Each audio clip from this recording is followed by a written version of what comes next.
All right, welcome to the Sushi Forum, where we discuss this week's news, proposals, and developments in the Sushi Swap ecosystem. This week, I'm accompanied, as always, by Ryan Muir and a newly minted host, Tangle. Thanks for coming out, guys. And we also have a very special guest this episode. We have Xerox Mackie in the house. Thanks for coming out, Mackie. Hello? Can you guys hear me? We got you, Turtle. Okay, good. Loud and clear. So I'm just going to start off this week with Sushinomics. We are down to 1527 this week. It's been pretty crazy. We were up to over $20, and then we had a huge dump in the markets. Bitcoin dipped down to 30K. Uh, um, Everything was on fire. And now I think the dip for sushi was down to like mid 12s, 12 something. I think I might be wrong. I might have been 13, but around there, and then we're back up to 15. So there's been a dip in the markets for sure. But in terms of the ETH pricing for sushi is still way up. That trend has continued. And also moving on to the 24-hour trading volume has been about, and this is heavily affected by yesterday, I will say, or the day when Bitcoin was dumping, but the average trading volume of the past week for each day has been about $1 billion, which is pretty amazing. That's going straight to, well, not all of that, but it's going straight to X Sushi stakers, which is good for fees. And just moving on through the news quickly, we had $3+ billion in 24-hour volume amongst the different chains of Sushi Swap. I think over 2 billion of it was on Ethereum, and then a couple hundred million was on Phantom, and another couple hundred million was on Polygon. It's pretty amazing to see those side chains start to contribute heavily. Do you know, is there any incentive programs on Phantom? What's driving our volume over there? I was kind of impressed by that. I think it's I think any swap plugs into Sushi on Phantom. I'm not entirely certain. Mackie, are you more familiar with the Phantom side of things? Now that I'm thinking about it, I remember Liquidity Driver. Go, Mac. Yeah, Yeah, Liquid exactly. Driver. That's liquidity driver, and also there's Popsicle Finance there. So Yeah, that's pretty much like the two main trader. If you go see analytics slash Phantom, you can see that we have 20 million in Phantom Ice and in Phantom Sushi. So these are pretty much like the biggest ones. So liquidity drivers, Zoo, they're the one kind of providing most of the liquidity, and the volume, it's been skyrocketing for FUSDT. So that is the Popsicle kind of the Phantom USDT pair actually. So that's the main driver here. It's been actually very interesting to see evolve, to be honest, because Phantom is one of the place where we don't do any incentives at the moment. Yet we've been able to reach 66 million in liquidity. That is really not bad without any kind of incentives. I do think that ultimately, like, everyone is seeing what Polygon is achieving with a little bit of incentives. We were able to secure 1 million with XDAI in stake incentive. So it's not been, I would say, publicized too much, or we haven't finalized the MasterChef V2 kind of port there. But as soon as this is in the work, I think XDAI and Phantom are the next kind of Polygon growth that we're going to see. Avalanche could be also in the pipeline. Harmony. Ultimately, if everyone remembers, we had Moonbeam also coming. Moonbeam is going to be there in probably 3 to 4 weeks. from what I've heard. The Polkadot ecosystem has been kind of plagued with delays from what I've seen. I was told February, then I was told March, and because they have like a very special way of doing kind of auctions. And Kusama is going to be launching very soon, like I've been told, early June. So ultimately, where I want to get to is we have 0.25% of the total supply of Moon River main kind of token, which is Glimmer. And like this also mean that we have like a mirror of this kind of token on the Kusama equivalent. Meaning that we're gonna be able to kickstart incentives on Polkadot from day one. And I think we're gonna probably become one of the reference there potentially. But there's something I really want to talk about, and I think, and nobody has kind of has discussed, is I don't see why on these kind of other chain where like right now Polygon is not emission based, right? Right now Polygon is we were able to take some money from the treasury, from the operation wallet, and we just started the incentives.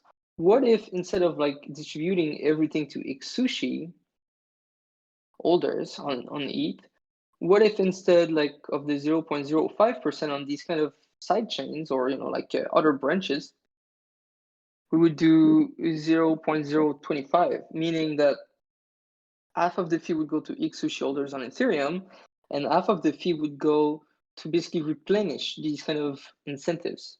Meaning that now we're kind of seeing like a perpetual kind of loop of incentives that is way more sustainable. Because at the moment, I don't think it makes sense to just rely entirely on these kind of emission. They are kind of dated. They're going to last until 2023. They're going down every single month and so on. And many people are kind of afraid that once we run out of incentives, basically like the AMM is gonna disappear or the liquidity is gonna go somewhere else. Personally, I think if we're starting to put these kind of mechanism in place now, we have like way more to win than lose, and potentially like same for like the Sushi holders when we distribute. Why are we distributing like 100% of the sushi? Perhaps like we should be burning zero, like 1% of the sushi in the bar before distributing, which make like a deflationary system. But this is just like some funny sushinomics I was thinking lately to kind of help us out. And they've not been touched for a very long time. And even with Osushi coming into play, I think there's like more that can be done. And we shouldn't think of them as kind of the holy grail where they're perfect and we should never improve on them. I think it should actually be a major concern. And because with a more powerful token and sushinomics tied to it, it kind of secure us as one of the most valuable blue chip to hold in DeFi, where all of the other tokens have weird value accrual or are not very clear about it, etc., or are plainly like useless. Like there is some token out there right now that are completely useless. And it is part of the game. It is still like very early in crypto, and all of this might change in the future. But I don't see why for us Sushi we should just be sitting on our hands. And ultimately this comes down to a proposal, some discussion, and I don't want anything to be rushed here, but just bringing up some like topics to hash out all together. Yeah, I mean that's really interesting about the idea of taking half the fees that would be directed towards X Sushi and using that as like a self-replenishing stream for rewards and incentives on that pool or on that chain. Um, I was actually thinking like a very similar system with O Sushi, like long term, because eventually the sushi emissions will be. I think they'll go to zero exactly. I don't think they like round out to like decimal places.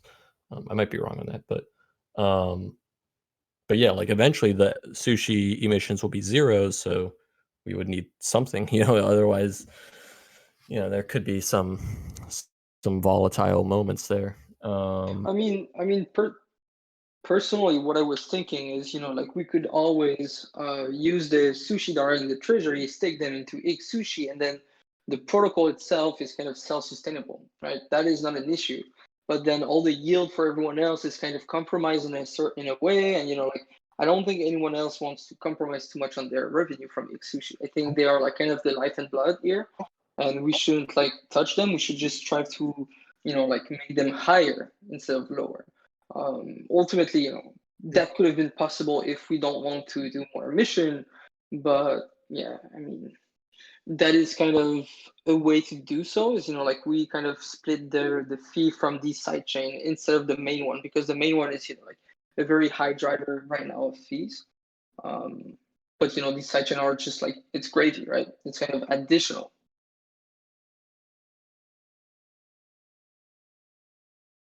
So with I a was oh, go ahead. I was curious on like what your opinions are on what type of APRs are needed in order to be competitive. Obviously, we have a big brand image, and what type of liquidity do you like kind of model for to get on these side chains?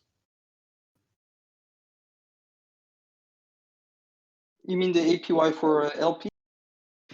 Yeah, I mean, like when you're looking at Polygon and you're thinking to yourself, I mean, obviously you're competing like with Quick Swap and stuff, and you're like, all right, uh, when deciding how much of the treasury to devote to Polygon rewards, do you have like certain amounts of liquidity you're targeting or certain APYs to stay competitive, I guess?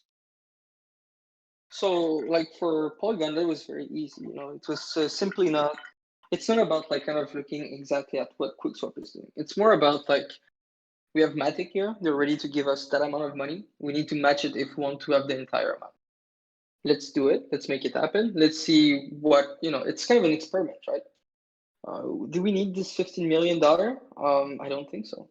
Personally, I think we should like make sure that the community and the LPs and everyone else are getting this sushi. Like, there's absolutely no point trying to order too much of it. And at the moment, in the treasury, there was like I think 300 million if we don't account for the vesting, which is massive.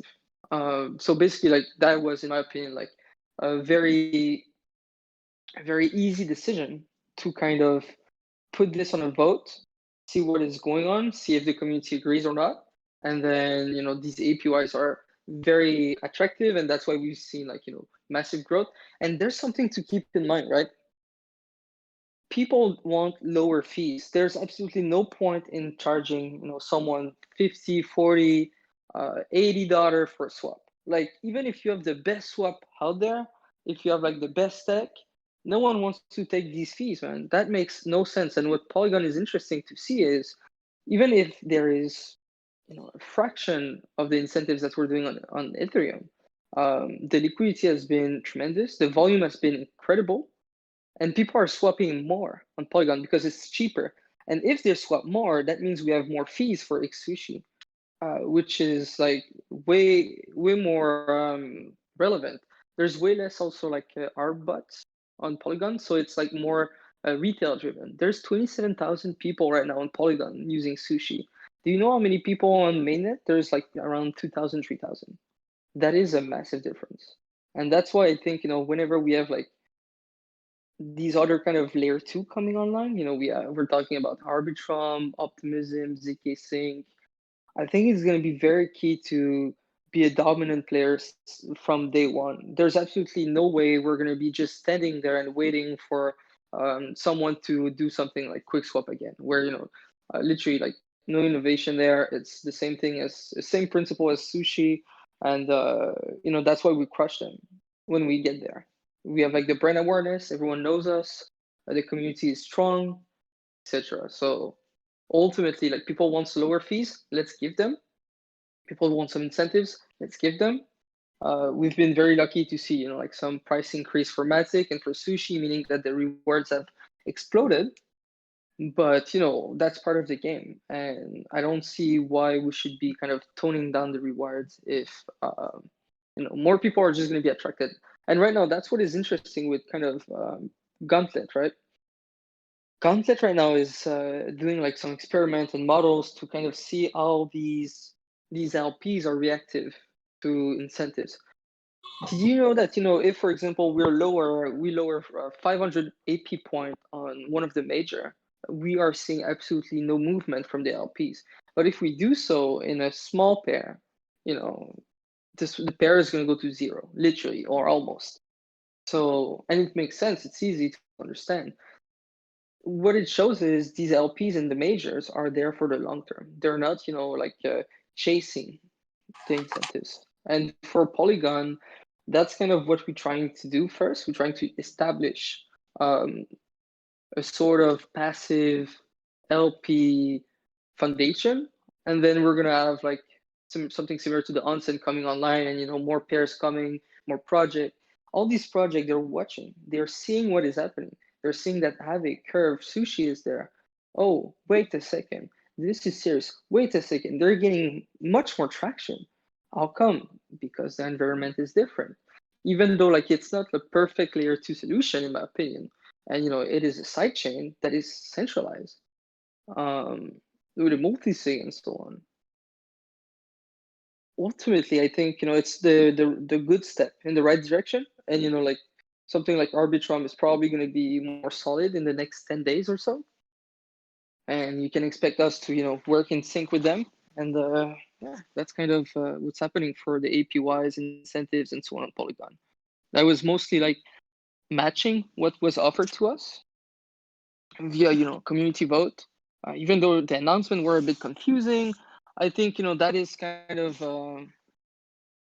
that showcase a little bit how the governance right now is all a bit, I wouldn't say crippled or deficient, but there's some issues that needs to be addressed, and that's why I kind of I'm going to be stepping down a little bit more from BD and marketing and going back to the roots, being part of the community, more involved in Discord. I've been deserted here for quite some time, and basically revamp all of this. The fact that right now people that have X Sushi in Aave cannot vote is unacceptable. There was some reason why this was not possible, mostly because we were going to lose all the history behind.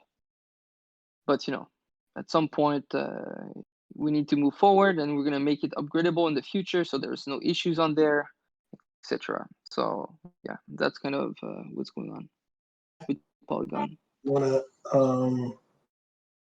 maybe I should do the Soho. What do you think? Wrap that out. I was giving a little silence because I had interrupted Tango last time. Did you still have a question?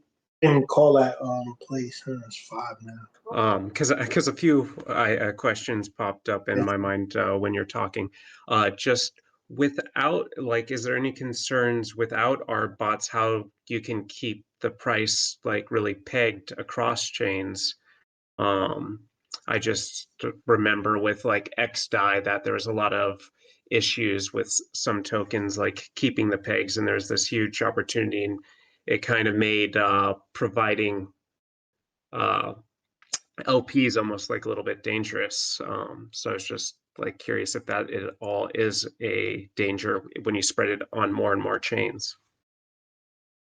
I mean, there's some Connect network now. There's AnySwap, multi-chain, XYZ, etc. Whenever there's inefficiencies, there's actors are incentivized to regulate the thing. So I'm not too worried about it.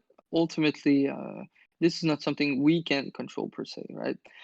There is more and more infra in place to kind of alleviate these issues, but they're always going to be there, especially with places that is difficult to get to. In the case of XDAI, I'm not too familiar with it because honestly I've not played with XDAI as much as with Polygon or Phantom, but I've heard there was some instability a little bit. Ultimately, they were able to provide 1 million incentives. Let's see what happens there. Let's see what is the consensus. It's a trial period in a way. It's 1 month. If it goes well, perfect. If not, we don't reconduct. And anyways, in the future, the way I see it personally, and this is pending a vote, of course. If we have OSushi enabled, I don't see why OSushi wouldn't be directing emission not just on Ethereum but also cross-chain. And this is highly powerful, I think, because we're going to see many parties kind of trying to quote unquote fight or lock sushis to get a slice of the pie similar to what is happening on Curve. And this can be very beneficial, I think, for the community. And it's very important to keep in mind that at the beginning, it's only going to be 10% of all the emissions. And it's going to slowly ramp up to, potentially 50%, where the other 50 is going to be controlled by, mix of Gauntlet, core dev, with, data to back why we're doing decisions this way. But yeah, this is, I think inefficiencies are always going to be exploited by arbitrager regardless. And if it's not the case, then Calling EUDN Motorsports. If you know your party, Yeah, I guess what brought it to my mind is there's a talk that you did maybe 5 months ago, where in the vision of what sushi could be in the future, you talked about like the bank of sushi, and if that there's just like a way that like sushi could be the one profiting off of the arbitrage trades across chains or something, that like either as a way to fund the treasury or to fund what do you call it? Ex sushi holders. I just, that whole idea kind of was flashed through my mind when I was thinking of the pain point of maintaining pegs. Yeah, on that, I mean, can I just make a comment? Because I think that's actually an important piece, right? When you have these bridges and side chains, you're always going to have some imbalances just due to the nature of the fact that you can't have instantaneous flow of the crypto from one to another. But Sushi obviously has an advantage in the sense that they at least have access to all of these, and acting as a market maker, which I think is what you're almost talking about, so that you can bring those LPs back into balance, and with the idea probably to start moving lumps of money around when you need to. But there does seem to be an opportunity there that I don't know if you want to just leave it up to the ARBs and let them do their thing, but clearly Sushi could take advantage of that also. Well, I mean, maybe there is a market for that type of system for sure. Um, my concern is that like with all these different side chains and layer twos, they all have different um unique properties to them. With Matic, there's a 7-day withdraw. With I don't know how the bridge works with um Moonbeam, for instance. But I feel like if we're like moving liquidity around, that gets to a point where it can start breaking the non-custodial aspect of the assets. Sure. But I mean, I think there definitely is probably demand for a liquidity automator type system, um, for sure, in terms of going cross chain. I mean, as an option, can there be sort of a liquidity pool that comes from the treasury that maybe gets voted on in terms of the size of the pool, that can operate within certain parameters? And I don't want to make this overly complex, but if there's a pool of funds that can move around that have sort of been okayed to say, look, this is what we'll use to arb between chains, and if we run out of funds, then those chains are just going to diverge. But until that point, we can act as a liquidity provider and cross chain market maker.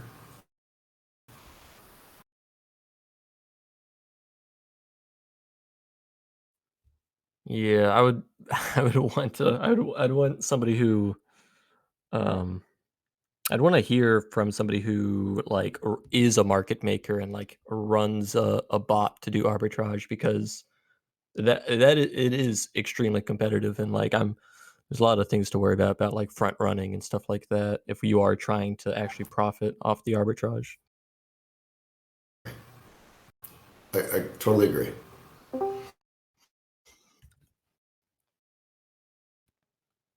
So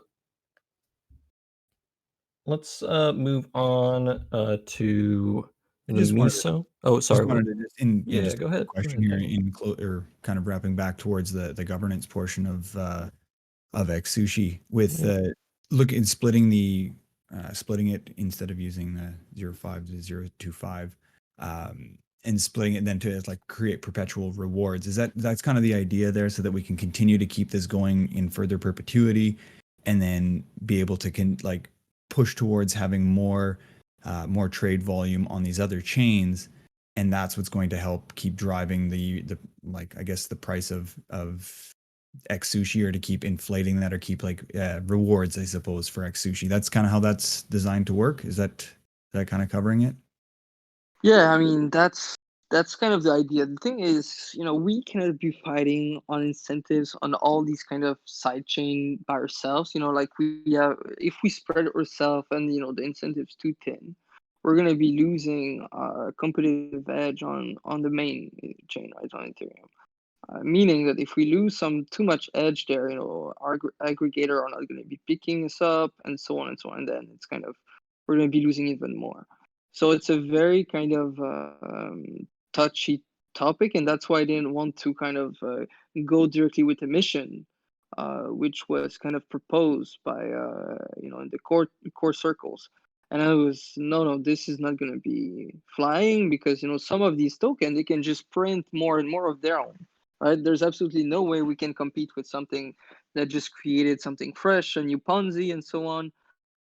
Even though you could assume that the token per se, like Sushi price, is more stable, it's more liquid, and so on, less prone to kind of these kind of pump and dump from these other new players coming for farms. So the 0.05 should be leveraged in a way where if we split it on the side chain, we can make it more sustainable. And if so, we don't need to incentivize as much. And this is in conjunction with, kind of these double yields, right? These double rewards coming from, in this case, it's Matic. We also secured 1 million from XDAI in stake. Potentially we could find something similar with Phantom or with Avalanche, Harmony. They have tokens reserved for these kind of in the foundations and so on to bolster growth. And I think this is one use case to leverage. Ultimately, it's all pending kind of BD talk and so on, which I have like already lined up in front of us. But yeah, it's an uphill battle to compete against new scams, newcomers. So we need to act very carefully how we deploy these emissions, and by making it self-sustainable, making it less prone to pure emission, I think we can have a competitive edge, or at least a little bit more sustainability. To the by yes, kind of lowering some of the yield for Sushi holders, but in a beneficial way.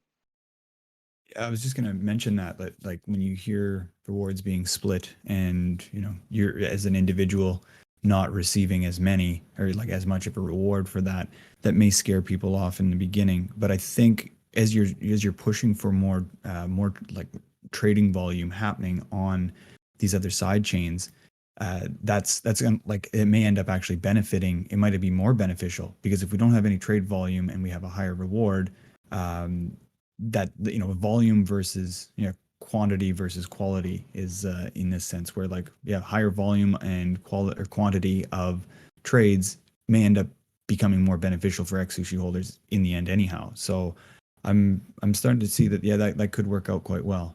So yeah. And I actually wanted to ask a question in regards to scaling out to some of these other chains. You mentioned Maki in regards to like discussions around the BD teams and if these, L1s or L2s, if their ecosystem grant fund is willing to kind of throw in, like with Matic, for example, is that typically a conversation that's had before sort of moving forward with an agreement? Or as a community, are we still just kind of happy bridging out and then discussing kind of incentives later? And so I think of this like chicken and egg problem, and I don't know if we think about one before the other, if that makes sense. So like for example, like we were very early to the game of deploying on these multi-chain, like way before anyone kind of jumped on it. We were very we were not scared of it. We saw the potential. We saw that people on Ethereum, in particular, some of the competition wouldn't be doing the jump. So we deployed everywhere. And then when you see, that basically like we're not seeing anything that is sticking, right? We're not seeing any traction at all on BSC. We're not seeing any traction on XDAI. Polygon there was I think 3 million prior to incentives. Phantom had a little bit, I think the same or so. And what we saw is basically like, hey, we reach out to them, say we deployed. There's absolutely no way, this is working. We have like the brand, we have the people. Let's get some incentives going. And most of the time, they are like very positive towards this discussion. I think, especially if they can afford it, quote unquote, if they have like the supply available. I can tell you, like, there's only so far one, not side chain, but one kind of deployment that has not been willing to do so, and it's because I think they don't have any kind of token at ends or something like this, and it happens. But it is just not somewhere we're gonna focus our efforts, I guess. Ultimately, people like the carrot is always the yield. They come for the carrot, and then they stay because like the swapping, it's faster, it's cheaper, etc., etc. And there's absolutely no way that I think we can get.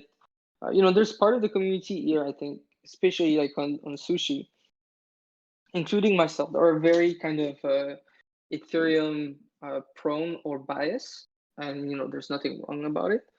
But when you see like other kind of layer one that are kind of privileging assets that personally I don't want to hold or I don't believe in, it can be harder for a part of the community to join.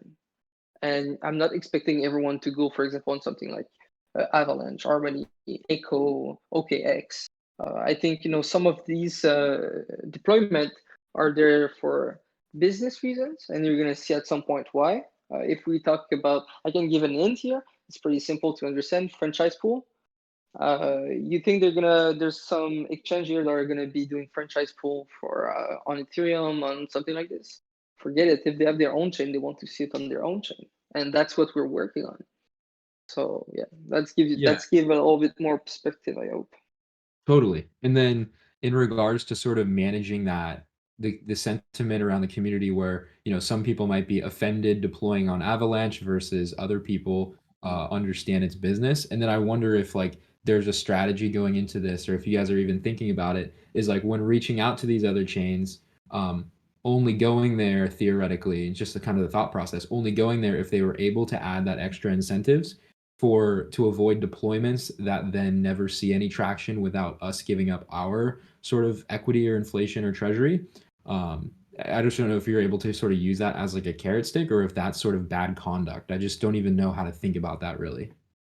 Yeah, I think if we went there with really kind of I wouldn't say mercenary or like business driven aspect, was very simple. Personally, I was even against some of the deployment very clearly, and it's you can see it by which deployment I've never talked about. Binance Smart Chain, it's just something that I don't vibe with. I absolutely think that Binance the exchange is okay, but I have like way more concern about like the blockchain per se. But anyways, that's like personal reasons. Ultimately, we even tried at some point to partner with PancakeSwap for Cashi, and the discussion are just very awkward. And by doing the first step, by deploying everywhere without any bias, I think ultimately that kind of bought us neutrality, and that makes the discussion way more on the same foot, on the same setting. We're here. Let's see what we can do together now. Is there something? Yes or no? No. Okay. Thank you very much. See you. Let's go on the next one. And to be very frank, we don't need necessarily like 10 successful Sushi swap on 10 different chains. We're gonna see like something happening where there's going to be a place that is very low fee and basically high output, quite decentralized. That's going to be winning. Is it there yet? I don't know. I'm seeing like a lot of traction in Polygon. I'm very happy to see it because these guys have been working for many years on something. It is not perfect at all, but at least it is helping some of the smaller player. And even if you're not a smaller player here, like you should give it a try, to be honest, because it's a glimpse into the future of what Ethereum is going to look like on rollups and or optimism or whatever it is that wins. I mean, we're not here to debate what is going to be the winning solution. All that matters is Sushi is at the forefront and pushing the envelope here, even if right now it's with our first gen kind of AMM based off Uniswap v2. We're going to have like the new one coming shortly, hopefully, and it's going to be way more capital efficient. And we're going to be head to head with, I guess, V3 and the other participants. But ultimately, we're trying everything to ensure Anthony. We're trying everything, and whatever sticks, we just keep iterating on it. And that's why, like I don't see why we wouldn't have an answer now on Polygon.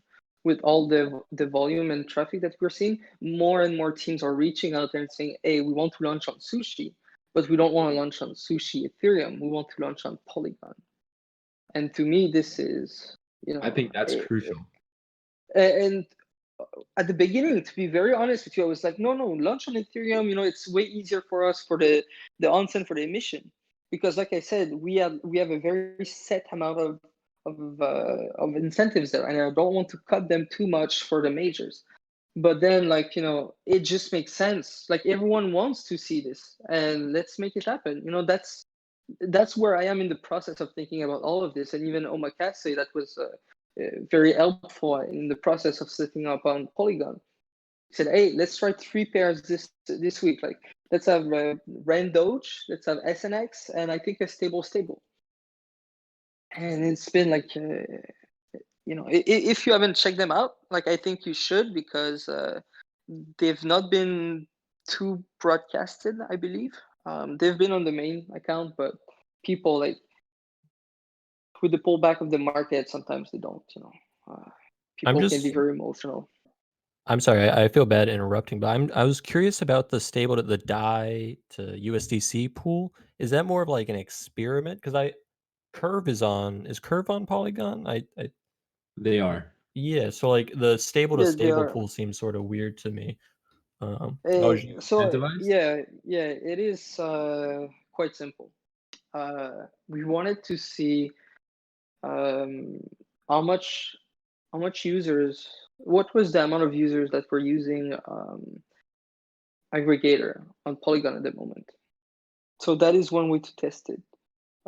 We just, I don't think this is something that's going to stay for a very long time. It's just to look at how many people are using aggregator instead of going straight to Curve, for example. And even if you look at QuickSwap, I believe there's also a USDC, USDT pool. So that is also part of the reasoning here.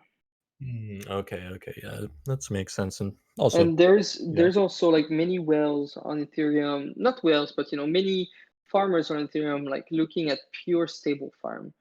And this is one way to kind of get them over, and potentially we lower the rewards or we remove it entirely after a small kind of amount, just to have them in the ecosystem. I know it's kind of it's not ideal, but that's kind of why we need Sushi. So it is not just arbitrary decision, and this one was not taken by me expressly. Polygon has been mostly headed by by Omakase and some of the other core team. But we're doing fantastic volume on Polygon, so I think it's all up to them to try new things, and I'm not against it personally.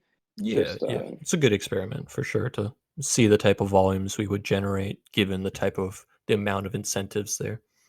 Yeah. Yeah, I really like that split idea you have. I feel like going too hard on the emissions is really bad in the long run for everybody economically. I've seen some pools with really high emissions that just end and everybody dumps and pulls the liquidity and then it's just dead. Yeah. Of course. I mean, we want to avoid this at all costs. And, like, when we're talking about emission, like, it's still in 2 years. Like, in DeFi years, that means, like, almost a millennium, right? But still.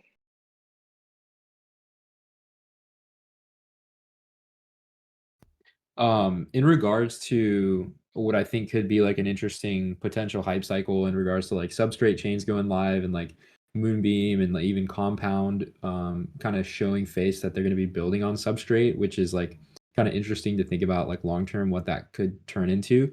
Like the substrate ecosystem. I know you guys are planning on launching on Moonbeam. I haven't dug too much into the sort of economics behind Moonbeam and if they're going to be launching a token through an offering or if they're going to be trying to align as like a Yeah, public good chain. I can interrupt you very quickly because I did a Cool. small short explainer earlier. We have 0.25% of the supply of Moonbeam and their Moon River deployment, which is on Kusama. I think it's going to be called River Token on Kusama and on Polkadot Glimmer. So we have 0.25% of the supply. I think we should have a very open discussion, the Has whole this been community written about somewhere? Because I what, didn't know. sorry? Has this been written somewhere? Because I Yeah, didn't know it's that. on the forum. Yeah, it's on the forum. It's been voted in October, if I remember Yeah, months correctly. ago. And yeah, months ago. And we were supposed to do, like another token, like the Moon Sushi potentially there. Ultimately, I think, with the model that we've seen for Polygon and so on, we don't necessarily need to have a totally new token. We can just bridge the existing one. And this is going to drive more value instead of just like kind of duplicating and ultimately kind of wasting efforts and trying to list it left and right and so on. 100%. Yeah, it's way better to just consolidate all the value into one token, and that's what we've been doing with the new protocols too. We could have been launching 2 more tokens, guys. Like Miso could have been a token, Kashi could have been a token. We literally have like 3 protocols right now feeding into one asset class, and that is extremely powerful and I think overlooked by many, mostly because they've not been deep enough in the ecosystem of Sushi. And Kashi has not been, I guess, gaining enough traction yet because mostly we're fighting against, um, things like Compound, Ave, Cream, where they have like the time component. Kashi is too immature at the moment, too young. We don't have also like the killer feature is gonna be when we have the TWAP Oracle. Once we have the TWAP Oracle, that means that anyone that is on Sushi can create their own kind of money market with their own LTV and so on. This is going to be extremely powerful because for Aave, for example, you need to have a Chainlink Oracle. To have a Chainlink Oracle, you need to be doing like $3 million in volume per day, if I remember correctly. This can be, it can be lower and so on if you have a good relationship with Chainlink, but ultimately they don't want to be supporting assets that are kind of not there yet, right? So that's one of the blocker for these entities. And with Kashi, once we have like the TWAP Oracle, it's going to be solving this. For Miso, we have the Sake bottle that just got launched. We have exactly, I think we have 3 batch of project coming. We have like ranging from, they're mostly all from VC portfolio companies that are about to launch tokens. We've been trying to find, like a regular project too, but it is not as, I would say, easy. It is not, someone launching a new anonymous token or, another team launching a token tomorrow. They're going to be very ad hoc. It's not going to be a process of, a few months getting due diligence and so on. So once Miso is more like open, we're gonna see like these team leveraging it, I believe, because it's just so simple. It's like literally it's a kids game. We're probably gonna even see like people that are non-technical launching these kind of tokenized objects similar to the sake bottle we just did, which is still ongoing, guys. I mean, if you're a sushi well, go have fun. Ultimately, I think these bottle, they're going to be deployed not just on Sushi, on Ethereum, but also on Polygon, on Moonbeam, on all these kind of sidechain. And some of these bottles are also going to be winnable by member of the community that just own some NFTs or something like that. So we're going to do raffles at some point. There's absolutely no point that you absolutely need to buy them. Like That's how we kind of differentiate ourselves, right? So, anyways, that is I, kind of oh, sorry. Go the ahead. topic for Moon. Yeah, for Substrate Polkadot. I think we want to be there, want to be part of this ecosystem, but it's going to be highly competitive, I think. And I don't know what is your outlook at the moment, Anthony, for all of these kind of Polkadot Kusama things, but I'm seeing a lot of competition already. Yeah, I think it's going to be tremendously competitive and a whole new ecosystem that opens up. But I did not know about the 0.25% supply. So, given that I think Moonbeam probably has a rich valuation, that can be very lucrative for bootstrapping Moonbeam Sushi Swap. I believe so too. And I don't know if we want to be using all of this. I think we should keep some in the treasury. I think just a small amount to, some to sweeten up the double incentive deal, or potentially have the most liquid Glimmer pool on Kusama or Polkadot would drive a lot of investors directly to us just by having a liquidity pool, not even by doing incentives. Agreed, for sure.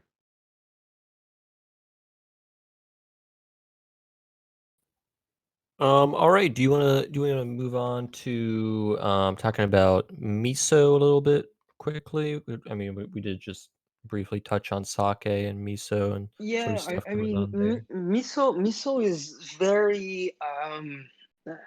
I think I don't understand why like many project launch on Balancer smart pools, and Balancer never kind of productivized these features or made it as a first class citizen. I think that was a very missed opportunity for them, and that's kind of what we're trying to do with miso here. Is we want to make sure that everyone that wants to be launching a pre-sale, a token or something, can use miso to do so. And this is a very crucial part, because that means that we're taking at the very source these new long tail assets, these kind of new tokens.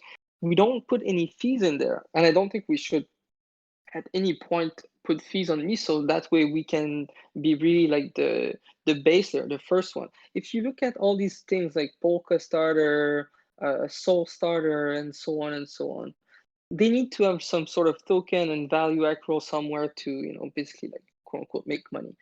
For miso, we don't need to have this. The way to make money is very simple.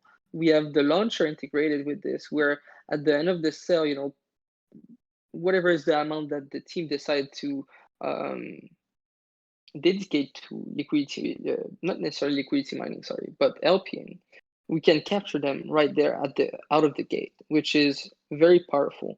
There is some project that we incentivize or we spotted very early on, something like or that started on Sushi.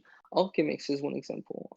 Olympus DAO, Float Protocol, all of these kind of things have started on Sushi and grown with us, and they've been 100 times more profitable for the protocol than liquidity that we attracted via incentives. Migrating LP pool that was already started on Uniswap to Sushi. We've seen Yeah, and just way to be more clear, that is success. Yeah. literally over 100x more value. Oh, it is. It is. Float protocol. I've seen some numbers. It was, right now the protocol just launched their first kind of stable asset, and they've matured. But early on, there was a lot of speculation happening with the pair, and it was, yeah, eye-opening. And capturing these long tail assets, miso is the perfect vessel to do so. And what is incredible and people like don't realize is we started with only 3 recipes, right? We started with the Dutch auction, the regular auction, and the token 2 token. You can even create your own recipes. This product, this protocol is extensible, it's customizable, it's really what you want to do with it. And it's not only for ERC20s, it could be for NFTs. You could literally do something like the Ash Mask tranche sale on miso without any problem if you wanted to do so. And we're even thinking at the moment of plugging bento with miso in a way where even if you have your assets sitting in the bento box, you will still be able to participate into the miso auctions. With very low fees for the gas and so on, and receive kind of these tokens directly in the bento, meaning that it's a one-stop shop now. That's what we're trying to create here. And so you can easily understand what is happening, right? You start your, this is going to be the digital asset journey. Okay, I'm going to lay it out very simply, and I think I've not been speaking about it publicly enough. Everyone in the core team, some investors knows about this, some whales, etc. But I've not been taking the mic enough on this. But basically, you start a digital asset, you start it on Miso, you can have the whole tokenomics divided there. You can have like a percentage for the team that is locked investing, or you can have percentage for liquidity mining. And guess what? The liquidity mining contract, we give them to you with MasterChef V2.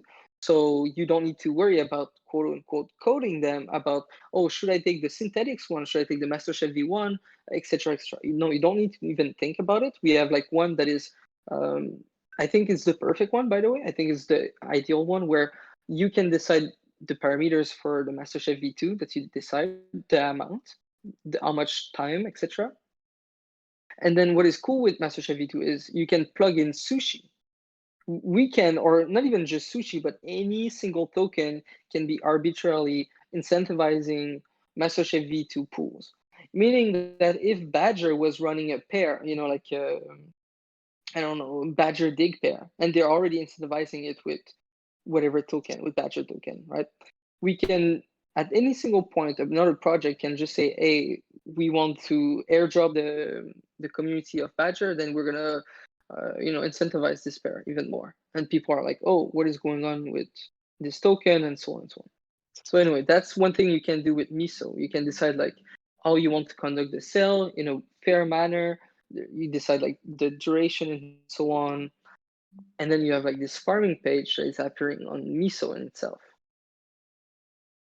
Further, okay, we keep going. The sale is done. Now you're on Sushi Swap, you're trading, you have the liquidity mining that is done. What do you want next? You want a money market? You go on Cashi. You have on Cashi, you can borrow, you can short, you can long, whatever you want to do with the token, you can do so with Cashi. And you have like the whole kind of journey of a digital asset there. You don't need to worry about getting listed anywhere else. You can just focus on the fundamentals on the project. And I think this is highly powerful, and it doesn't really matter if the AMM in itself is the most capital efficient there is. It doesn't matter if you have EL protection or not. It's just about getting the swap, getting the new token, getting the gem out there before anyone else knows about it. Most of the speculation right now in Ethereum, on Uniswap, on SushiSwap, etc., is driven mostly by what is new, what does it do, is it solid, yes or no? Yes, I buy before everyone else. And that's Is why, it a I dog? think, Yes or no? yeah, I mean, have you seen the quality of assets right now on Uniswap V2? I have It not looked at is. like the newly listed tokens now. I've looked at what is happening right now on Uniswap V2. There is very little legit project out there, and most of them that are legit at the moment are only there for a few reasons. They are using staking contract and doing their own liquidity mining. Most of them we've reached out to, and once their liquidity mining is done, they're coming to Sushi because we're sweetening up the deal a little bit by using MasterChef V2. And yeah, I mean, that's kind of what is happening at the moment. That is how we are kind of, you can see like such a various kind of DeFi blue chip list on Sushi compared to on Uni at the moment. And even if Yeah, V3 is highly every single capital round efficient, of the onsen. Sorry, I was just gonna yeah, say every single round of the onsen is like a breaking news list of like all the hot new DeFi projects that you should be looking at and researching. yeah, and we're very attentive to what is happening in the space, and ultimately we want to stop doing these onsen, and we want to have people like literally like when onsen. No, it's like just go market buy $1 million of sushi with your project or whatever it is with your tokens, and then vote yourself in, or try to airdrop all the Sushi holders and get them to vote for you. If they vote for you, then you do a KPI option, right? If they vote for you, then they receive more token. there is going to be like many things happening, I think, with this new token, and people are overlooking what it is and how it's going to be working. These kind of There's over 200 projects in the onsen list. That range from 0 to I think 150 in allocation point. Once Osushi is out, these teams are gonna have to stop. If they're LPing themselves, they're gonna have to stop just taking these sushi, and in the best case, right now they're locking them in sushi. In the worst case, they're all dumping them. And now they will have to stake at least a competitive amount on Osushi to keep receiving these LP rewards. Because if the LP reward stops, some of the retails are going to leave.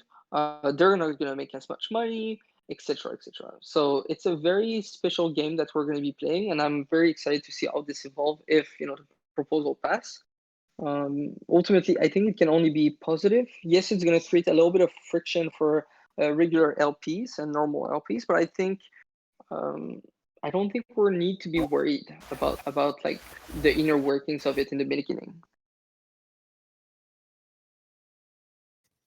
Just touching on the Osushi thing, were you going to have a set number or like a set percentage or something of the Osushi in order to, like, as a threshold to get into the onsen? To be honest, that would need to be discussed on the forum with the final proposal. I don't know if we should. I think so.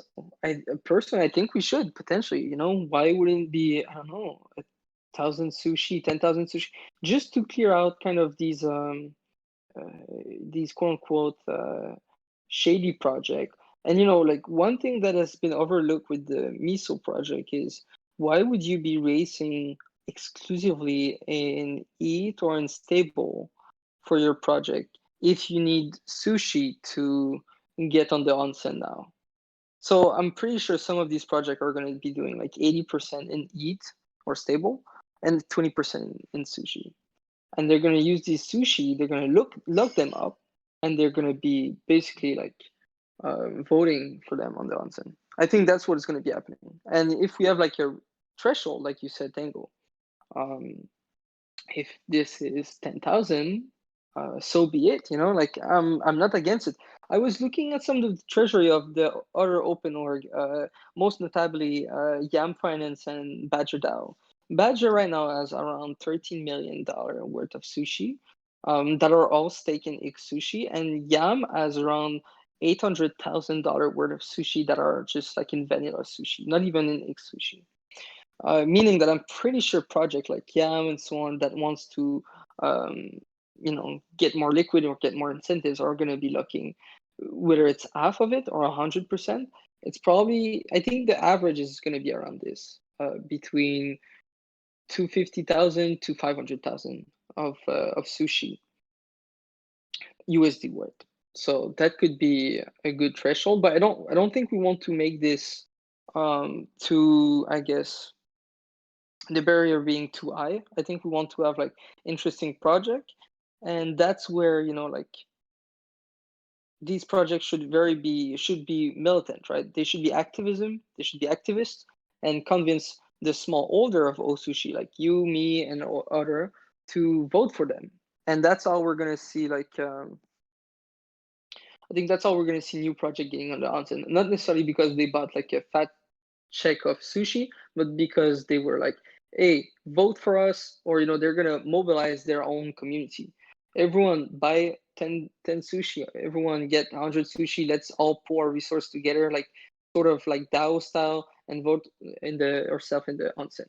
We're gonna gamify this whole thing. And like things that you've been seeing, like the Y short, the Y squeeze, sorry, with Yearn, when Yearn was very low at 9,000. Things like what happened with GameStop and the Wall Street bets of this world. We're gonna see it for the onsen, where if we put a threshold, this is a psychological barrier for all these people to rally and say like, all right, this is the objective, guys, let's get it. And now we're in, the sky is the limit at this point. Awesome. I Yeah. just wanted to. Oh, sorry. Go ahead, Yeah, no, Daniel. I'm just gonna say, yeah, that sounds cool. Having that threshold is, I think, even if it's a percentage based thing too, could actually work. That might get a little more complex. It might just be easier to have a flat number of X amount for threshold, but yeah, even percentage wise too, and having X amount of percent, you need X amount percent of the total value, or total Sushi. That could be another way of looking at it too. But yeah, it might just be simpler with a threshold, but all to be discussed further, I'm sure. So very cool.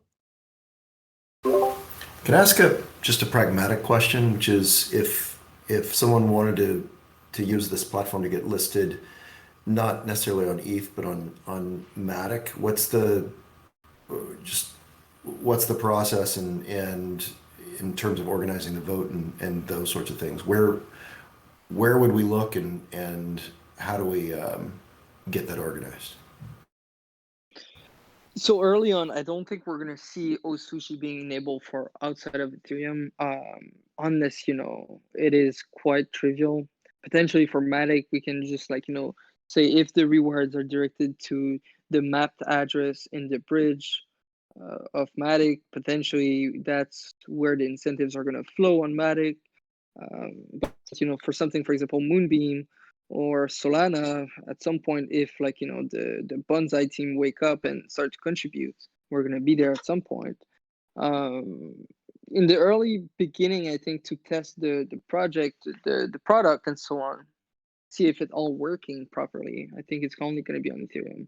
But the goal is to make it cross-chain. It's to make it cross protocol too. I want people to be voting on Cashy pairs, to be honest. I want people to be voting and not just on Ethereum per se, but on Cashy pairs are on Avalanche, who knows, or Cashy pairs are on Matic or Phantom. So, and ultimately we're gonna have other project too, and these project might or might not require some incentives. Just I don't want to name what is in store, but what we're seeing again, this is very different. Sorry, Grode, if this is too random, but you're all ear. Let's build some alpha, right? I see Sushi friend in the audience. Please don't tweet about this. This is all only for the people here. We're seeing more and more technical talent launching their own token project because there's just too much liquid capital available. There's too much fraud in the market, even though we had a small pullback. I think moving forward, we don't necessarily want to be hiring people, core dev, to work with us. I think we want to enable these individuals to potentially launch their token and sort of act as an incubator for them. We have the community are already in place. We have the marketing already in place. These are the things that builders hate to do. These are the things that are annoying to deal with for them. And I think we have all these kind of channels that we can leverage, and I don't see why we wouldn't be incubating these kind of project. And to be fair, there's already one that we're testing at the moment. It's going to be announced once it is ready. We have a time cap for them. We have also a budget cap for them. All of the details are still kind of to be discussed if we move forward in the official way and open it up for mini project. Right now, there's something on the way for Cashy where we're gonna be seeing the first folding platform happening, not just on Cashy, by the way. This is also going to be enabled for Compound, for Aave, and for Cream. But since they were kind of building it and they needed some technical help, we decided to hop on and say, why not provide some technical help here, incubate kind of the project, and in exchange, 5% of the supply of the token goes to Sushi as an airdrop. Why not? And they were very favorable to it because it is extremely difficult to find technical talent at the moment. The salaries are sky high and people are just retiring, literally. So if they don't have the motivation, you cannot get them. No matter how much money you want to pour their direction, the technical talents don't care. and they're very scarce. Like the scarcest thing is not 21 million bitcoins. It is not. It is the amount of technical talent there is available today to develop on these blockchains. Yep. So that is kind of what we're aiming to do at some point, potentially. So as that develops, where should we be on the lookout for kind of clues in terms of what the channels are to work with and what the process is as that kind of gets right now I'm starts? kind of drafting the proposal for it with Izorix Chu, which is the PM at Sushi, the new PM. She's been tremendously helpful for the project, and I think that we want to open this up as soon as possible. The thing is, we don't know how we should be doing it. I don't think we should be paying for any salaries for these incubated projects. I don't think we should be providing anything and take all of the risk. I think we should only be taking on pretty much like once the token is launched, then we're gonna help out. Then we're gonna be, in the meantime, we can provide help, assistance on the technical level, and also make sure that we have the audits lined up. It's something very crazy, and not many people know, but we literally have for the past 6 months Sartora, which is a formal verification firm for smart contract, on retainer for the past 6 months because we have too much things to audit. It is, and this has been the case for the past 6 months. People don't understand, if we have this kind of audit firm, and it's not even an audit firm, it's even better than this. If we have this security firm at end for any single project, we are in a position of not force, I would say, but in a very privileged position where whatever you're writing, whatever you want to deploy on smart contract, we can get it audited for you. Yeah, how do we And that buy adds value. Sartora? Actually, I don't want to Alpha League, but we almost did we almost wanted to do their seed round or a Series A as lead investor. But this would have been a proposal. We would have needed a legal entity, etc., etc. So we ended up not being there, but we're I can tell you that we are their biggest customer at the moment for sure. Oh, that's awesome.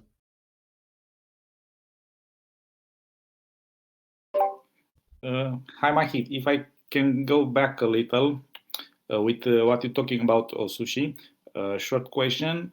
When do you think it will be up for voting the Snapchat? Because I think in the forum everybody expressed their opinion. And so the only thing is right now we're working on making sure that Sushi on Aave can vote and so on. That is the only kind of blocker at the moment. We want to have a governance that is not crippled before doing this vote, because it's been a very big concern for many of Sushi holders that basically they couldn't vote on the governance for Polygon incentives because they were all kind of leveraging their Sushi at some other places. I think without this enabled, I don't think we should be doing any votes. Ultimately, the piece for Sushi is already audited. So it's a matter of yes or no. If it's yes, then we deploy it. So it shouldn't be too complicated. If we want to have it cross-chain, we might need to do some major tweaks.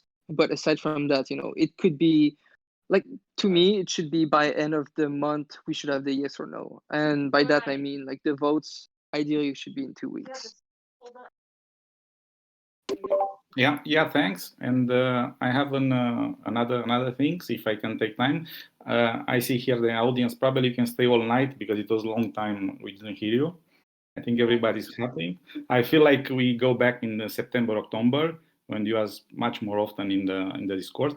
And I think this will bring a lot of value for all of us. So I'm talking about Cashi. I was, I think, underestimating, or actually overestimating the impact of Cashi. I was surprised to see that the traction was not so high. So my question is, if we can, how complicated it will be to have also a part when maybe the APR will not be so elastic at the beginning. So to start I don't know, like an average APR in order to have more people coming directly and not waiting from 0% to 10% or something like that. And one more thing, like a proposal, suggestion or something like that. Do you think after meeting it will be possible to think about something like a sushi stable, call it Rizo or something like that?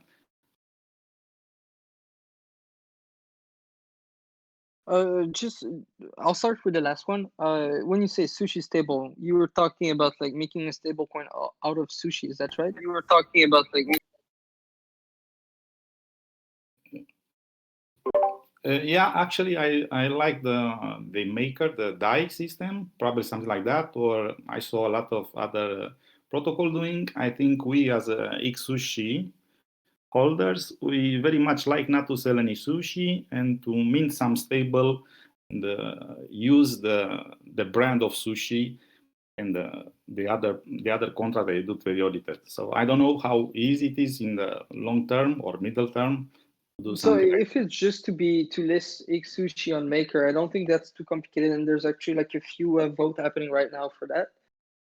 If it's about like us doing our own stable, I don't think this is something personally that I would be working towards. Like, you're free to do a proposal and kind of get implicated and do it, but there is major network effect that needs to happen, and it is very difficult for like a new stable asset to kind of get their own place on the network or on the ecosystem.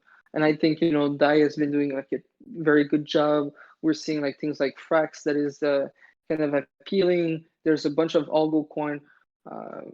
USDC, USDT are also like notorious, and I don't think we want necessarily to compete on this front.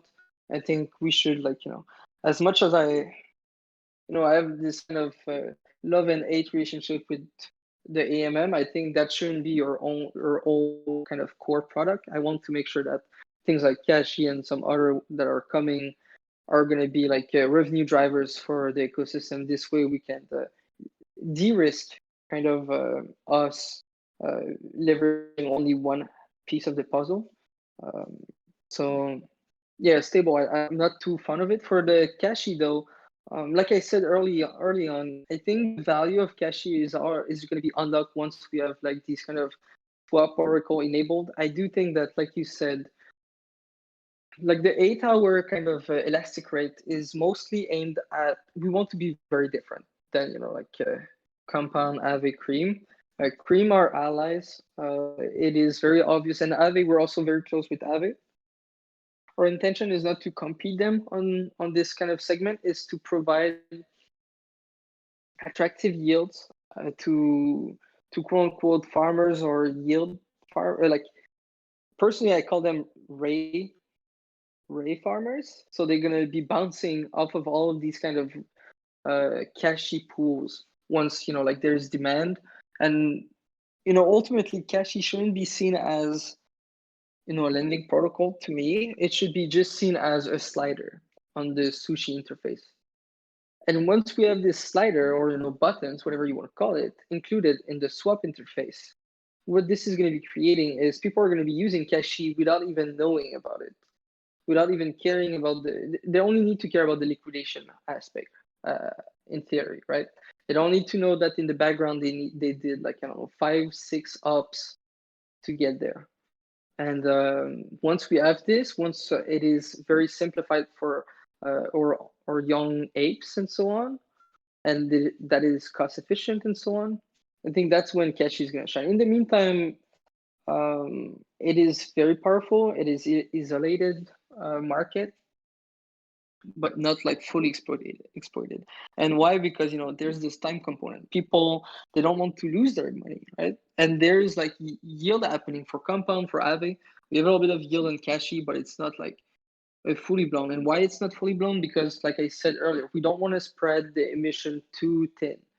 If we do so, we lose kind of competitive aspect for the aggregator. And the aggregator at the moment for Sushi is very key. Arbitrage bots and an aggregator are most of the volume at Sushi. Mostly because we only have 2,000, 3,000 traders compared to the 80,000, 90,000 on Uniswap at the moment. So until like we have like more people coming, and like this is a question more people should be asking themselves, and like think about how can we get more traders with us. And I think, like I've seen this kind of talked about on some circles. People are going back to Uniswap only because they already have their approval done on mainnet, for example. If this is only one of the reasons, why are we not subsidizing, I don't know, 75% of the approval happening on Sushi and distribute them as an airdrop at the end of the month or something like this? We can get more creative, I think. And Balancer has been doing some subsidies like this for trading on their platform. What it results in is quote unquote like some dust people need to claim. I don't think that's optimal. I think we could be doing like a simple airdrop. Who doesn't like to get airdrop quote unquote tokens? No one. So people might just like do the approval, and like maybe we need to have like some sort of guardrail, right? You do approval, you need to have traded this amount of money, or have at least done 2 swaps. Who knows? But yeah, I think there is more work to be done here to get more traction from traders, and this could also be applied to Cashi, by the way. Maybe we should be airdropping or airdropping it. It doesn't even need to be money. It could be just the NFT that the NFT is going to be holding some sort of value in the future. Who knows? To try the Cashi platform. There's not enough kind of creative things that we're doing at the moment, not because we don't want to, but by lack of time. Like literally, like every single day, I'm on almost like 9 to 10 calls, doing like BD at the moment, doing marketing for various things. You today, like, I wake up today, we got this done, Kraken. It's been in the work for the past 3 weeks. It's not like just like some luck that is just falling from the sky, right? It's always about like you need to look at it this way, and that's why I'm kind of getting a little bit burned out, to be honest. And I want to refocus myself. I want to come back to the roots of the project, which is like you said earlier, Edward. Like in October, September, way more active. Even in December, way more active. Starting in January, I completely lost track with the Discord. The DMs were piling up. It was just toxic at this point. I had to choose every single day between, do I want to execute or do I want to lose my time, quote unquote. And I ended up like trying to focus on working, and here we are today. And I think no one is going to reproach this to myself, but inside of myself, I feel guilty a little bit, and I think it's time to step down a little bit from all these kind of initiatives. Anyway, compliments. I wanted to compliment. I really hope that all of us can meet sometime somewhere when COVID will finish and we congratulate each other. I think you took the right decision. I think also probably you think not only Aave. I think you will think for the voting with Sushi locked in Cashi. I have all in Cashi. If I can give an opinion, a feedback, I think I misinterpreting the use of Cashi. I really believe the Cashi will be used mainly for leverage. I think the elastic interest will be interesting mainly for the leverage, not necessarily, like you said, to have it as a competitor for a lending protocol. I think this will be the future, and I think the leverage market is many times higher. And lastly, if I can give a small information also for other participants, I actively ask and I insist in the maker chat. And anyway, for sure this remains between us here. The expectation for Sushi to be available in maker, it's like 3 to 4 weeks. We are in line to be available to mint DAI. It will take another 3-4 weeks. This is the answer that I received. Of course, I don't tweet. I'm not active in Twitter, just following, and it's not that information that I want to be public. I hope it will be useful for any of us here in chat. Thanks anyway for everything. Edward, did you see that on Twitter, or did you see that in the in like the maker governance discussions? I was just curious. Actually, I didn't find the information anywhere. So at some point, I was, I don't know, I was feeling that I have to break some balls to somebody, and I entered in the chat and I wrote to many moderators, and somebody was nice enough to give me a reply. So it's like a DM. It's like a DM. That's why I cannot say something public. It's just a DM, and I share it with you because I find everybody here like friends. So I think between friends we can share some information.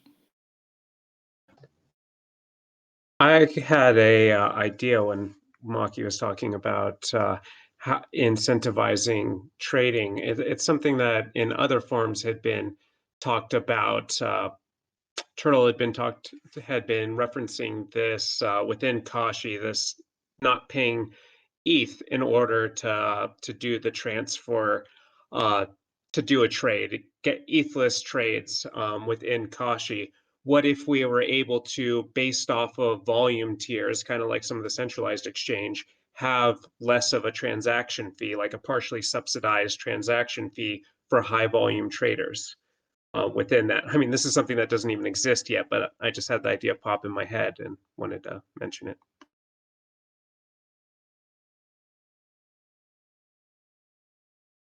I think the tier systems are very interesting, by the way. I think this needs to be leveraged more. I don't. The only thing is, it's always about, you know, identity, like the identity problem, or like tracking all of this. It could probably be done. It's similar to referral systems. I don't understand why we are not like putting more resources towards like a referral system. I've been discussing this internally like for months already. I discussed this with Andre, and we got to do the year-end referral system for the TVL. Wanted to do the same for Sushi for DApp developers. Never got any traction. Instead of the core circles. I think that needs to just be at this point a proposal with the bounty. But yeah, I think you have like some very good insight there, where we can learn more about what is happening in the centralized world a little bit.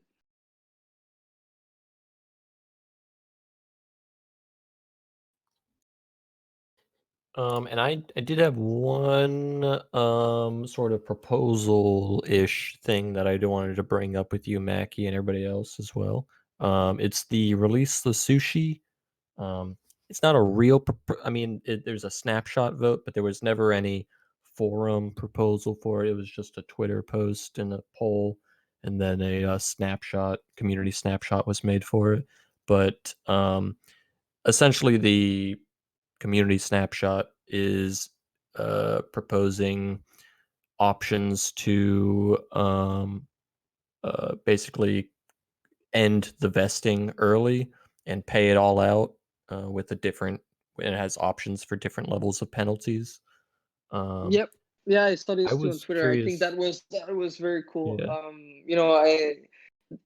That's what I saw. I saw that basically people don't know exactly how the governance work at Sushi, because they just thought like, oh, let's do community snapshot and this is it. Like that's not how it works, of course. But I think that was a very good interaction from some the crypto Twitter community. And for me personally, I'm all for it. I think that is very cool that these initiatives are kind of popping up from outside of our circles. And why did they want to do so? I think is because this vesting has a very bad or bearish connotation, but it's not that bad. It is not that crazy. And also, like most of the holders, we're not distributing to protocols that are going to be just like mechanically dumping, which would have potentially be the case early on. Now we're distributing to the farmers, the holders.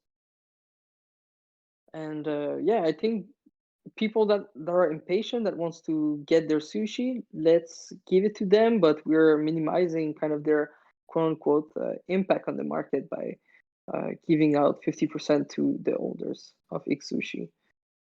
Why not? I mean, that is what I like about kind of the sushi community is that these ideas can not only be discussed, but they can be executed on something like,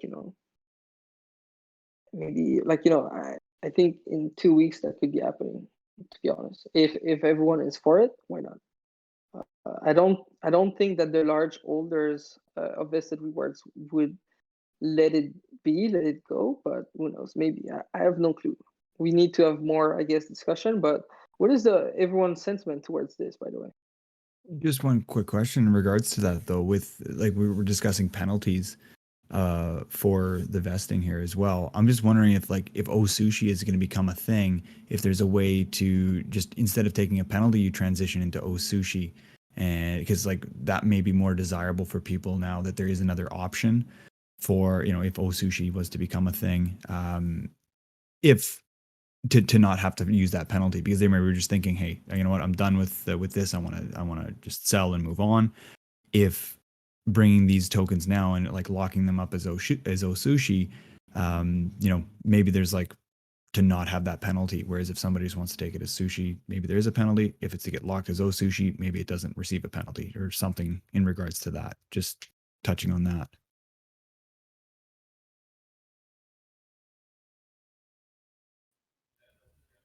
Wouldn't what is the what would giving it out in Sushi uh how would that change the people who want to dump?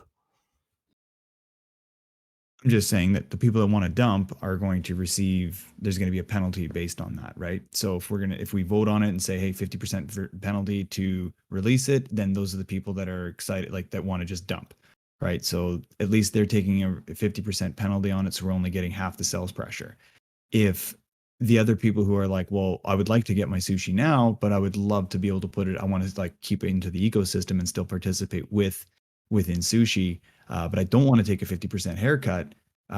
This could be an option to actually stay within the ecosystem and incentivize new, obviously Sushi and what's in how it's designed to help the ecosystem, Well, they instead could of just sell their Sushi.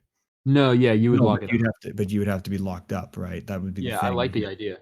Oh, I maybe misunderstood. Is Sushi not a token that you can hold where the X Sushi is like the X Sushi's locked up and you have the Sushi, you literally lock it up and you have a position that's like X Sushi, but that's not a liquid token that you can make a pool with?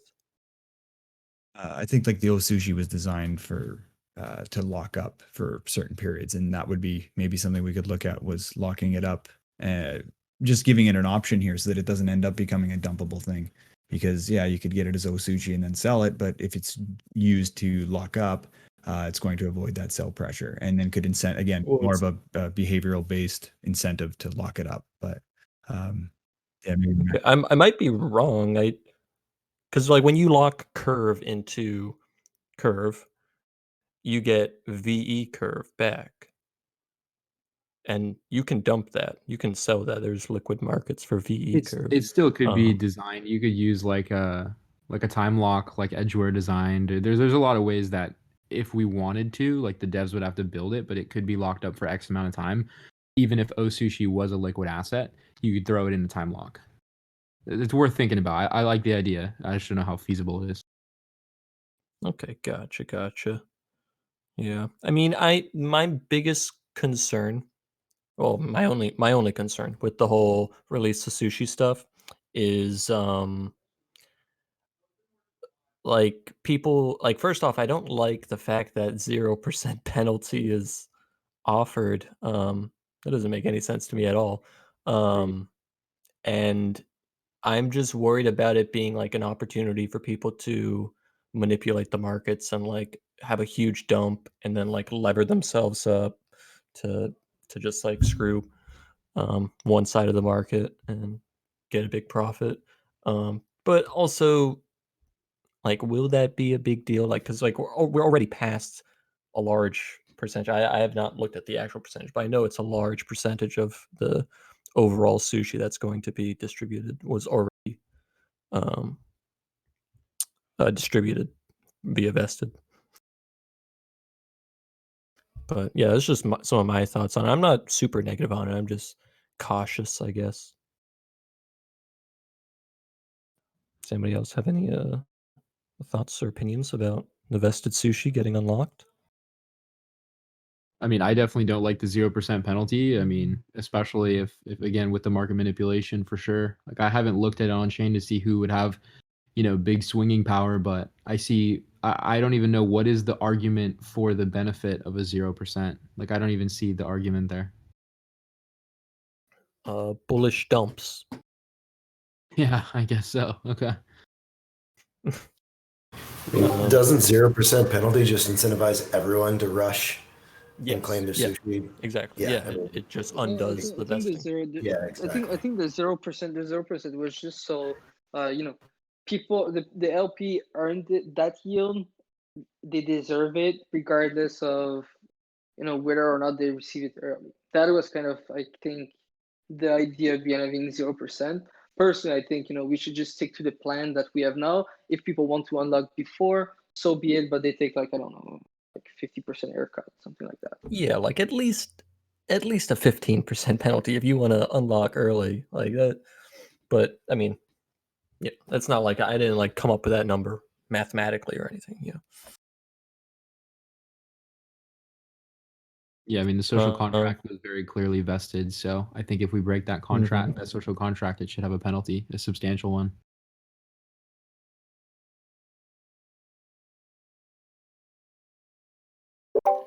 I think it's interesting that this fact with vesting was mentioned also by Joe in some conversation.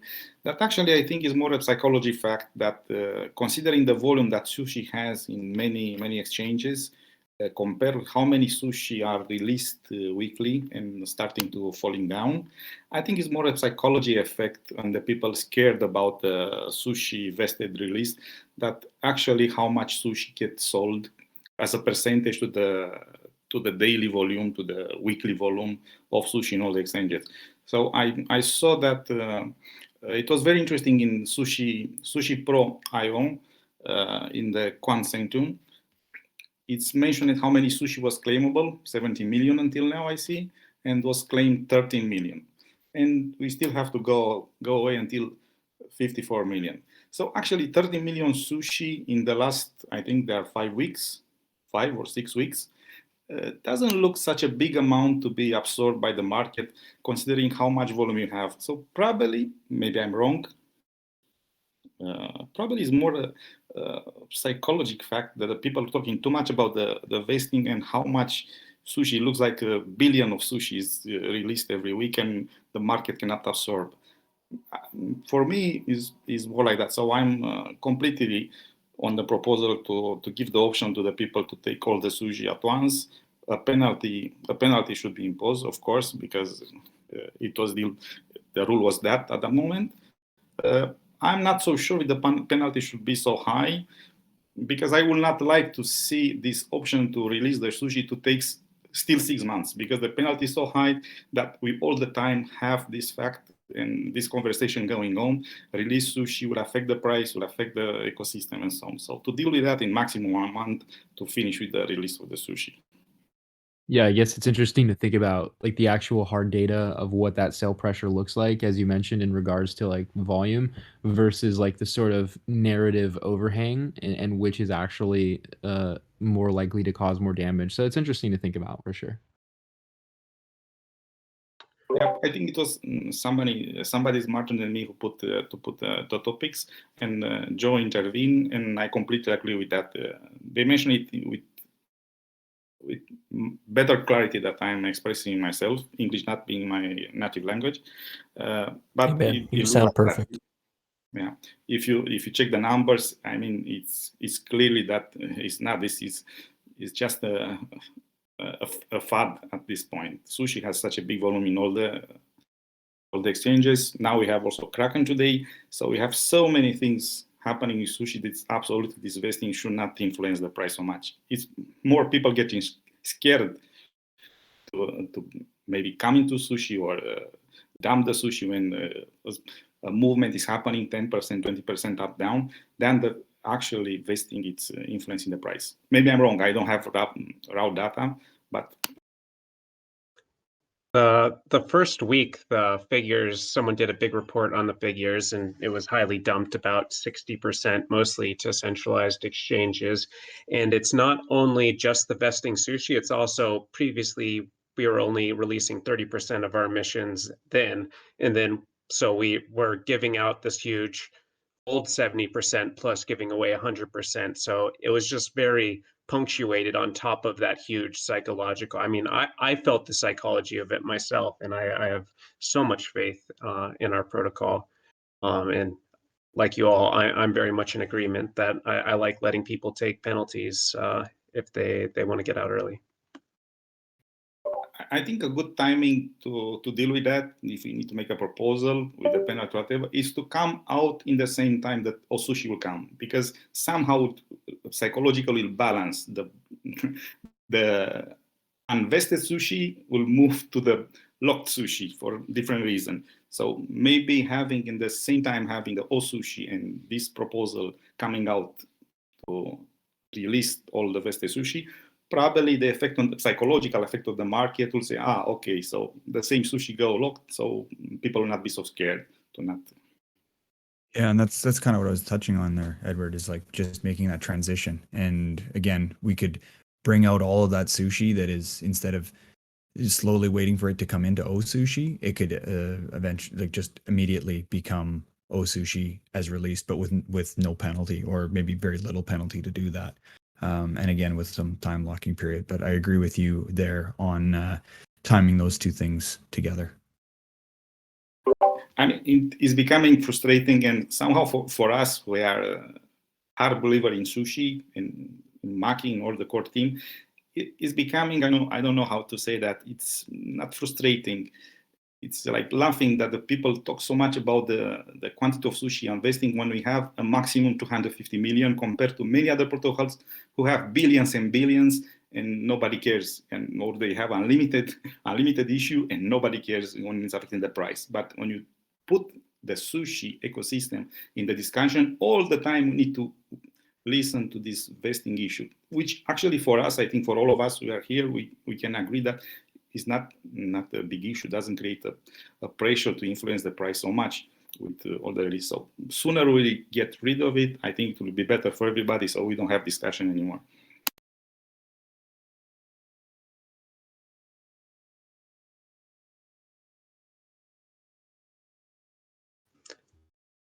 I have an unrelated topic in reference to Maki while we have him here. I'm working with a protocol that was considering incentivizing like the KM tokens or the Kashi tokens. But there's no way to incentivize borrowing, so you can only incentivize half of it as an outside protocol. Is there any way that I'm not looking at it so that you can incentivize both the borrowing and the lending, or is it only available in one direction?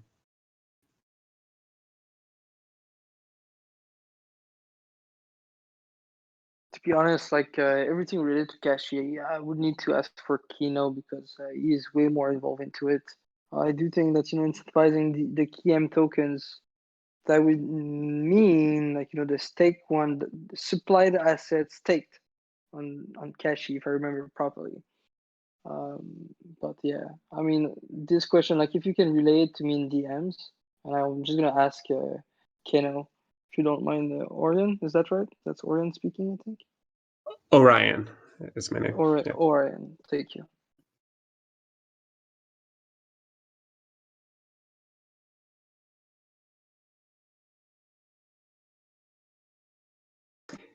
I mean, this has gone really long, and I feel a little guilty taking up your time. I just had curiosity with your very first original idea of that portion of the 0.05 being used to refill the emissions, just how you would decide the distribution of that. Like, is it just going to be proportional to the volume of that time, like the increase in emissions through those fees?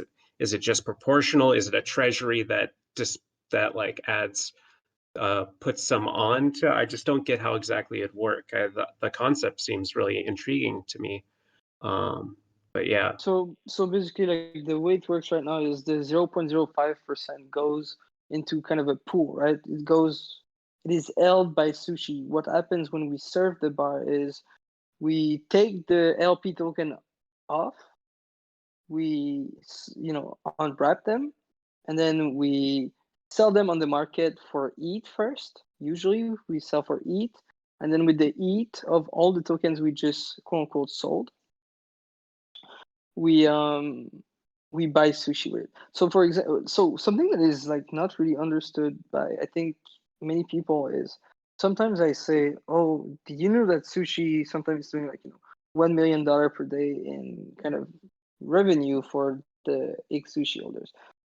They don't understand that in very bullish cycle, when the market goes up very quick, even though we did 0.05% for the day, if we hold the asset and they keep going up, we didn't just make like I don't know, on $1. We didn't just do 5 cents. If the market pumps, we do maybe double sometimes. To be honest, like if you look at Matic, what happened with Matic? The LP pair for Matic or the rewards for us has grown very high, very quick. And when we serve them, yeah, we sell them on the market and then we buy Sushi.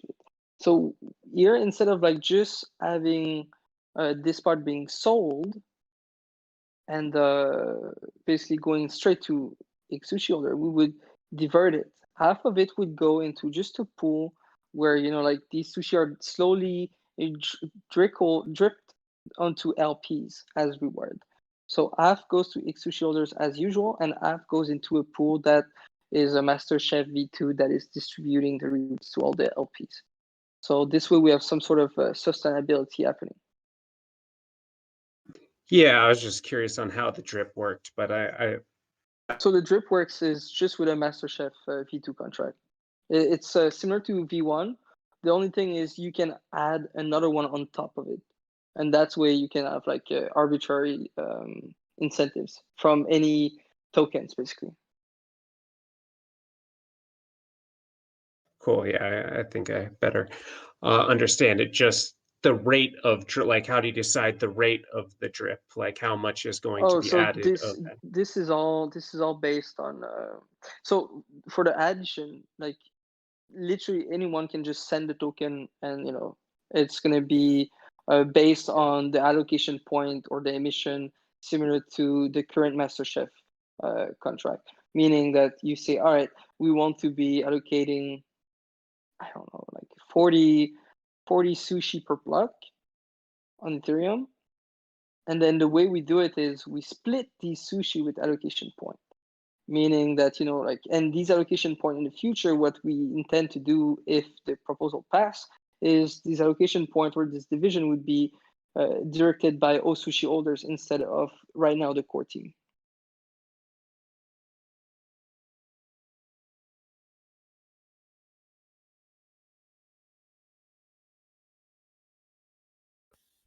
Well, I mean, this has been going on for a while.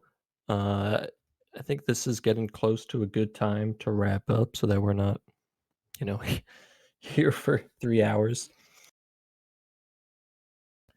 Yeah, But thank you guys. yeah, It was did good anybody chatting. have any last questions that they just wanted to ask quickly? I think we can stay a few hours. It's always a pleasure to listen. I think he has so many ideas and so many new things happening that it's a pleasure to listen to him. But I think we can do it another time. Yeah, let's just do it next week. Let's just do it next week. Like I'm gonna be more active. Like I said, I'm gonna be more involved in Discord a little bit. I think this is also gonna help some of the community members, like if they can interact with me and myself. It's gonna be lots of fun, and lots of things can be solved easily with just a few lines and like sentences. Whenever like you really understand what is happening internally, way less it's way less stressful, I would say, than from the outside when you don't know what's happening. yeah, I find that we go back in time. So I think with this spirit, and many new ideas will come back, because many community members, even in the past, and probably will start again, will propose innovative things that we cannot think about, and Maki with the core team we develop like in the past. So I'm very positive about that, and I want to thank Maki. I think is the right approach. I don't find another community so dedicated, so respectful like in the sushi. Like I said earlier, I try to interact with Maker, and there is no way that other community have the core developers, general manager, or you call it as you wish, as Maki, and so many community members available to respond to other community members so fast to any issues. I think this is a strong point for Sushi.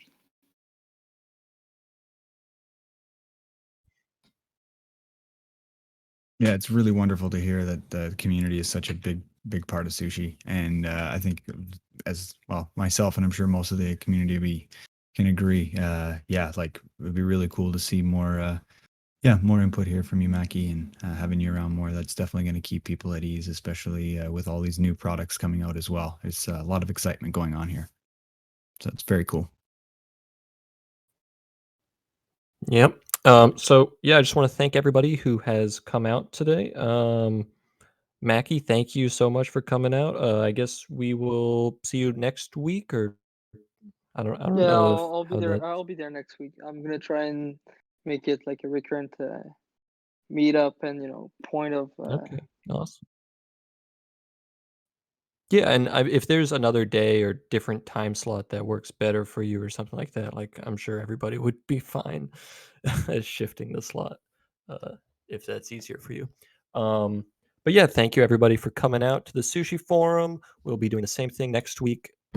As of right now, at the same time, 9 p.m. UTC every Thursday. But keep an eye on Twitter in case there's announcements that changes. Yeah. Thank you everybody for coming out and stay safe. Thank you, guys. Thank you, everyone. Thanks, Turtle. Thanks, Maki. Extreme gratitude to everyone. Thank you for being a part of it.